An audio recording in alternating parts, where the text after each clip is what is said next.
Hey everybody, today we're talking about X Minus One. It was a science fiction radio play that ran from 1955 to 1958, and it was famous for having a large catalog of very famous sci-fi authors' works included.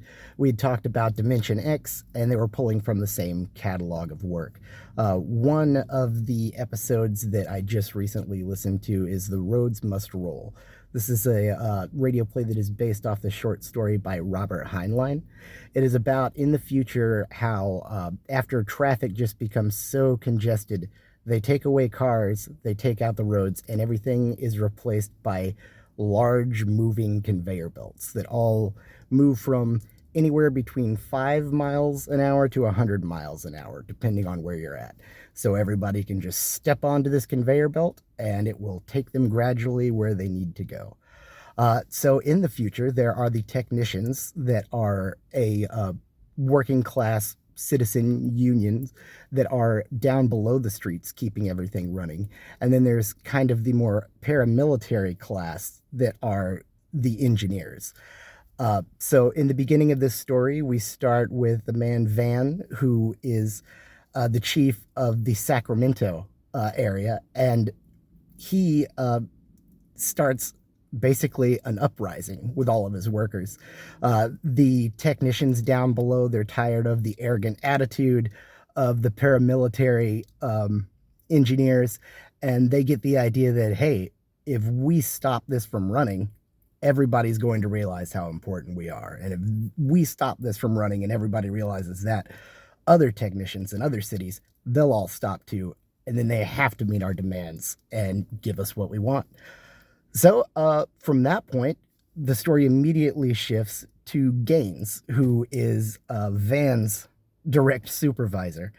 And Gaines is eating a meal at a restaurant that is on the moving roads or the rolling roads, and he is talking to the Australian Minister of Transportation, showing him the new road system that we have here, and he's toying with the idea of taking back this technology to Australia. While this is happening, and he gives this whole background on how the system works, the road suddenly stops, leaving everybody in the restaurant flying around. People on the road outside fall off of the lower, or the one that suddenly stopped, onto the road going the opposite way that is going full speed. Tons of people injured, tons of people dying. Gaines takes one look at it and realizes that this is sabotage. This is not a mechanical error. This was done purposely. So they take a team of people and they go under the city, moving down the conveyor belt of Sacramento, and one by one slowly retaking the rotors and moving the control from Sacramento and plugging it back into their main office in Stockton so that they can regain control of the road and take it back from what is essentially a terrorist situation now. Of course, while doing this, they have to make sure that any watchmen along the way are taken out before they can report back. It's a pretty amazing story where later you find out that Van was in charge of enough that he had security clearance to look at people's psychological profiles and kind of see who was kind of predisposed to be someone who might join a rebellion or somebody who might be disgruntled. And so it was kind of his plan all along to lead this revolt.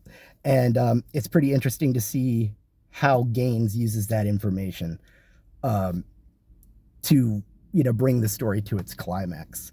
Robert Heinlein was a science fiction author who, science fiction is one of those genres for sure that I don't think it can be done without social commentary.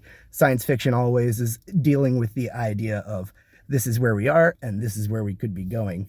So he was criticized a lot for his political views and his ideologies shifting over time. So it's hard to assign any given one theme to any part of his work.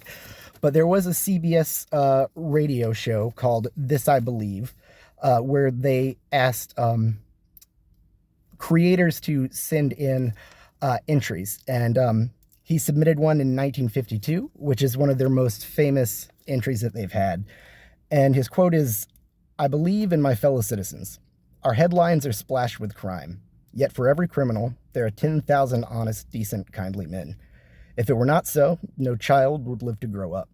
Businesses could not go on from day to day. Decency is not news. It is buried in the obituaries, but it is a force stronger than crime."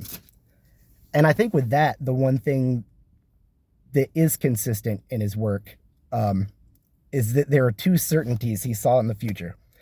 There would always be men who did bad things, and there would always be good men who tried to stop it, at least because men are always at odds with themselves. Check it out. It's a great story. Thanks for listening.